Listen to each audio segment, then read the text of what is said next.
عسلامة البنات، ان شاء الله تكونوا بخير الناس الكل. اليوم ان شاء الله رجعت لكم هيك فيديو خفيف. بدبارة نحبوها الكبار والصغار في صافي زعما تحضر.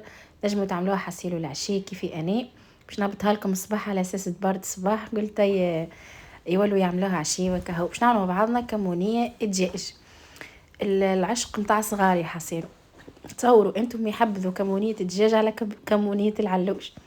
حاسيلو حتى اني شخصيا خاطرني مانيش كيما قلت لكم مانيش من احباء اللحوم اون جينيرال، اللحوم الحمراء.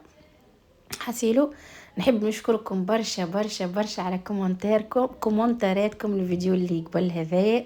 ربي يخليكم، وبرشا ناس دخلت لي جديده.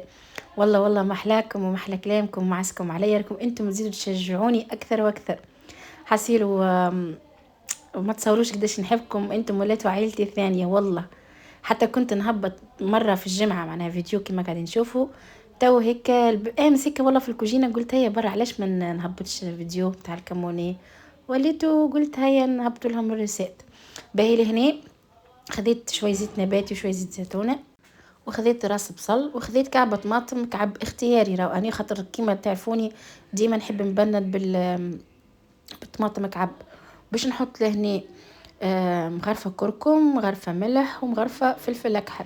ومن بعد عليك تنقول لكم باش نفوحوها. وسر البنه متاعها، بس سر بنه الكمونيه متاعي ممكن برشا ناس ما تعملهاش. شنو في الاخر بالطبيعه نعملوها. هني بريسك راني لي طيبت 5000 سكالوب دجاج و5000 كبده. ما كميه باهيه ماهيش صغيره. باهي قول هني بعد ما تقلى وتحلى كلفحها كليك باش نحط مغرفه باهي كيما شفتوها طماطم معجونه. وباش نزيد هيك مغرفه باهيه صغيره مش كبيره روس، ولا فلفل زينه، ولا حصيلو اللي انتم تطيبوا به كيف لهنا.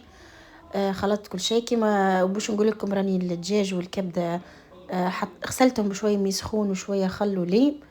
ما تقوليش ما الدجاج ما يتغسلش، راهي مستحيل تدخل مخي والله غالب. الحاجه الوحيده اللي في الطياب ما دخلتش مخي شكون كيفي. حسيلو لي هني مرقت بشويه مي المره الاولى، وبعديك كملت صبيت الكميه الكليكه وخلاها طيب. لهني سي بون بريسك بدت تتلبن الكمونيه. باش نعملو مغرفه كبيره كمون وبريسك شطر راس ثوم. هرسته بالباهي. وسر البنه اللي هو الحبق، ريتوها رشه صغيره حبق في الاخر. راهي باللي نقول لكم تزيد بنا الكمونية الدجاج ما تصوروش كيفاش. وعمرنا ما نعملوا الكمون في الطياب اون جينيرال من الاول راهي سايب المراره متاعها.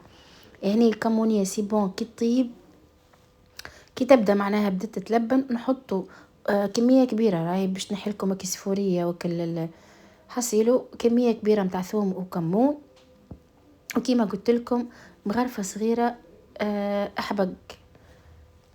بنا ما نحكي لكم مش حنيت عشانة منها. وهزوا منها الصغار. وزد الصباح قلت لهم شوية فريد خاطر حسيت هيك كمية شوية زدتهم شوية فريد. وهذه كانت تبارتنا ان شاء الله حصيلوا تجربوها على طريقتي وسير باش تعجبكم. وتبنينوها بشوية زيت زيتونة راهي زادت تبننها برشا برشا برشا. لاني حبيت ان نصور معاكم هيك صحين باش تشوفوا شفتوا بالنسبه للقوام تاع الصوص كيما تحبوا انتم.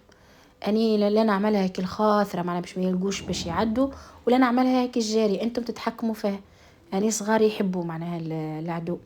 وبالطبيعه راهي بكلها منفعه، راهي ما نحكوش منها بكلها منفعه للي عندهم فقر الدم وللصغار زاد حتى كان ما عندهش فقر دم. راهي بهيت لهم برش كيما استنستوا بيا اني مره في الجمعه نعمل وصفه صحيه، كان كمونيه، كان عدس، كان برود، وكان حاولوا دخلوا لهم الخضره باي طريقه والحاجات اللي فيها الحديد باي طريقه. وزدت هني زينتها بشويه معدنوس وقريم فلفل. ونودكم ومن شهيكم. وهذه كانت رسالتي ان شاء الله تعجبكم. واستنوني في وصفه قادمه وفي فيديو قادم. وباي باي وبسلامه. باي باي.